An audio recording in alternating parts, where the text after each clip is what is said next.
আপনি হয়তো জাপানকে একটি সুশৃঙ্খল এবং নিয়ম কানুন মেনে চলা কান্ট্রি হিসেবে অলরেডি জেনে থাকবেন।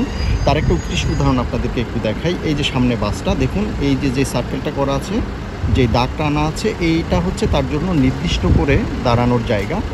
এক্স্যাক্টলি সেই দাগের ভেতরে কিন্তু এটা দাঁড়িয়েছে। এই জায়গাটা কোথায় সেটা যদি আপনাদেরকে একটু দেখাই, এই যে এটা হচ্ছে একটা ট্রেন স্টেশন, শিনমিসাতো স্টেশন।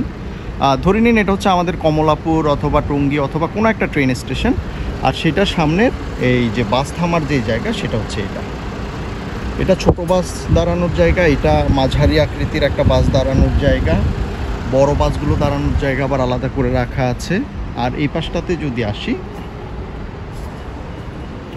এই পাশটাতে এই যে সামনে দেখা যাচ্ছে, যদিও জাপানিজে লেখা আছে টাকুশি, মানে হচ্ছে ট্যাক্সি দাঁড়ানোর জায়গা। এগুলো এই যে এখানে যাত্রীরা ওয়েট করছে, ট্যাক্সি আসবে, আসলে উঠে যাবে।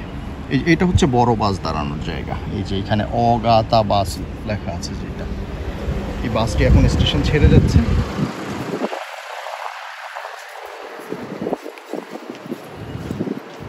তো সবচেয়ে ইন্টারেস্টিং যেটা দেখুন, এখানে কিন্তু এই যে যারা হচ্ছে শারীরিকভাবে প্রতিবন্ধী আছেন তাদের জন্য একটা জায়গা কিন্তু নির্দিষ্ট করে রাখা আছে, এখানে এসে গাড়িগুলো থামবেন।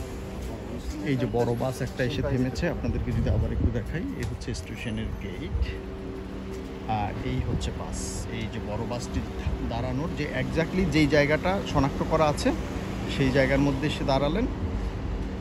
তারপর যাত্রীরা এক এক করে এদিক থেকে নেমে ট্রেন স্টেশনে চলে আসছে।